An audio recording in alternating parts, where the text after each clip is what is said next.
మీకు ఈ వీడియో నచ్చితే వీడియోకి లైక్ చేసి ఛానల్ని సబ్స్క్రైబ్ చేసుకోండి. ప్రమీల అస్మితతో చెప్తూ ఉంటుంది, నా గ్లామర్ పెరగడానికి నేను స్ట్రాబెర్రీ జ్యూస్ తాగుతున్నాను అస్మిత అని అంటూ ఉంటే, ఆ రామలక్ష్మి శౌర్యలని విడదీసే పని చూడమంటే మీరు మీ అందంపై ఆశపడుతున్నారా? బుద్ధుందా మీకు అని అస్మిత తిడుతూ ఉంటే, అసలు వాళ్ళు ఇంటికి వస్తే కదా అని ప్రమీల అంటుంది. వాళ్ళు ఇంటికి వచ్చి ఎప్పుడు వ్రతం చేసుకుంటున్నారు అని అస్మిత ఇంకా కోప్పడుతూ ఉంటే, వాళ్ళు ఇంటికి రాగానే వ్రతం నువ్వు ఆపలేకపోతే వాళ్ళ శోభనం జరిగిపోతుంది అని ప్రమీల చెప్తుంది. వాళ్ళ వ్రతం ఖచ్చితంగా ఆపి తీరుతాను. ఆ రామలక్ష్మి జీవితంలో వ్రతం శోభనం లాంటివి సంతోషకర విషయాలు ఏవి కూడా ఉండవు.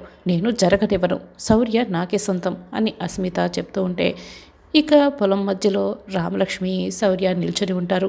అప్పుడే జానకి రఘురాం ఇంకో వైపు నుంచి అక్కడికి వస్తారు. నువ్వేంటి ఇక్కడ అని రఘురాం కోపంగా జానకిని అడుగుతుంటే, రామ పిలిస్తే వచ్చాను అని జానకి అంటుంది. నేను కూడా అందుకే వచ్చాను, నేను నీతో మాట్లాడడానికైతే రాలేదు అని రఘురాం అంటాడు. ఏంటమ్మా రామా అని రఘురాం అడుగుతూ ఉంటే, నేను పెళ్లి చేసుకున్న తర్వాత మా ఇంట్లో మొట్టమొదటిసారి వ్రతం జరిపిస్తున్నారు.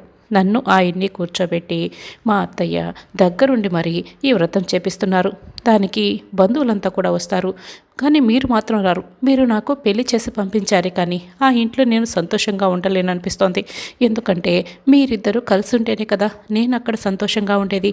కాబట్టి మీ ఇద్దరు కలిసి వస్తేనే నేను ఆ వ్రతం చేస్తాను, నా భర్తతో కలిసి. లేకపోతే ఆ వ్రతం నేను చెయ్యను అని రామలక్ష్మి మొండిగా మాట్లాడుతుంటే, రామా ఏంటమ్మా ఆ మాటలు అని జానకి బాధపడుతుంది. అవునమ్మా, మీరిద్దరు కలిసి వస్తేనే నేను ఆయనతో కలిసి ఈ వ్రతంలో కూర్చుంటాను, లేదంటే నేను చేయను. మీ ఇద్దరు నా కోసమైనా కలవాలమ్మా. ఇలా దూరంగా ఉంటే నేను సంతోషంగా ఉండలేను అని రామలక్ష్మి చెప్తుంటే, నాన్న రండి నాన్న అని రామలక్ష్మి ఇక రఘురామ్ని వేడుకొని వెళ్తూ ఉంటే, ఇక శౌర్య కూడా దండం పెట్టి వెళ్ళిపోతూ ఉంటాడు. ఇక ప్రవల్లిక కోపంగా ఉంటుంది. జానకి అని గట్టిగా అరుస్తూ ఉంటుంది. జానకి ప్రవల్లిక ముందు ప్రత్యక్షమవుతుంది.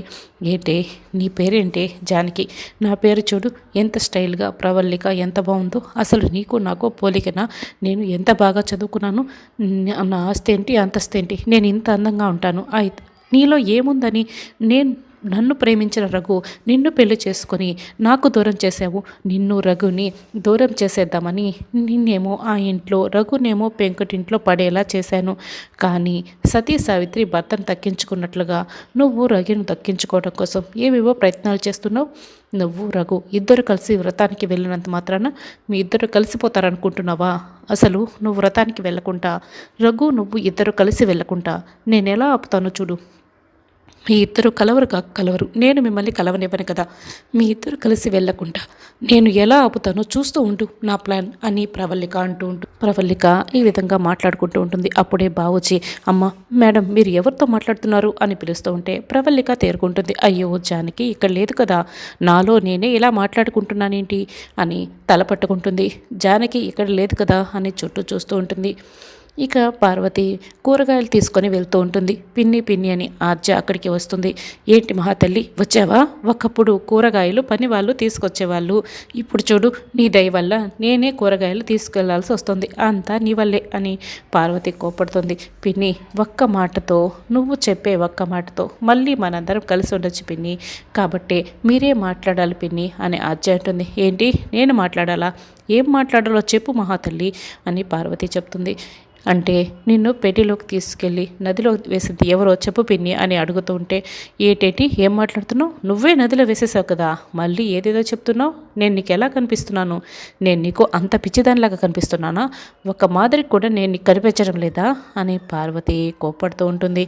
పిన్ని నేనన్న ఒక్క మాట వల్లే ఈ పరిస్థితి వచ్చిందని నాకు తెలుసు, కానీ నేను నిన్ను చంపేస్తే నాకొచ్చే లాభం ఉంది అని ఆర్య అడుగుతుంది. అది నీకే తెలియాలి అని పార్వతి చెప్తుంది.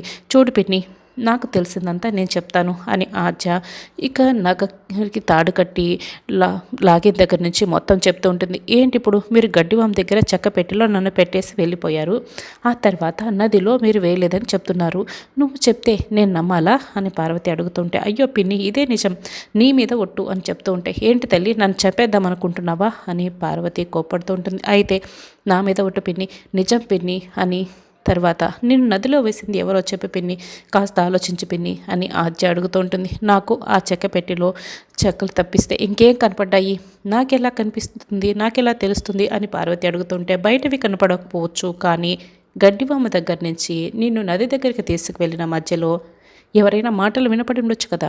నదిలో వేస్తున్నప్పుడు, కారులో ట్రావెల్ చేస్తున్నప్పుడు, మోసుకు వెళ్తున్నప్పుడు ఏవైనా మాటలు వినపడి ఉండొచ్చు కదా పిన్ని. కొంచెం డీప్గా ఆలోచించి చెప్పు పిన్ని, గుర్తు చేసుకో పిన్ని, ప్లీజ్ పిన్ని అని ఆద్య అడుగుతూ ఉంటుంది. డీప్గా ఆలోచించాలా అని పార్వతి చెప్తూ ఉంటుంది. ప్లీజ్ పిన్ని ప్లీజ్ అని ఆద్య అడుగుతూ ఉంటే, నాకేం గుర్తుకు లేవు అని పార్వతి అంటుంది. పిన్ని అలా ఏమీ ఆలోచించుకుంటా ఏమీ వినపడలేదు గుర్తులేదు అంటే ఎలా పిన్ని, ప్లీజ్ పిన్ని ఆలోచించు, ఏదైనా ఒక్క మాట అయినా వాళ్ళు మాట్లాడుకుని ఉండొచ్చు కదా అని ఆద్య అంటూ వెంటనే స్కూటీలో డిక్కీలో ఉన్న నగ బాక్స్ని పట్టుకొని వస్తుంది. ఇదిగో ఈ నగ కోసమే నేను చెక్క పెట్టెలో పడిపోయాను అని పార్వతి చెప్తుంది.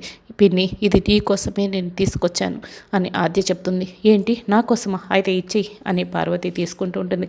పిన్ని ఏదైనా ఒక్క క్లూ ఒక్క మాట చెప్పు, ఈ నగను తీసేసుకో పిన్ని అని ఆద్య ఆశ చూపిస్తూ ఉంటుంది.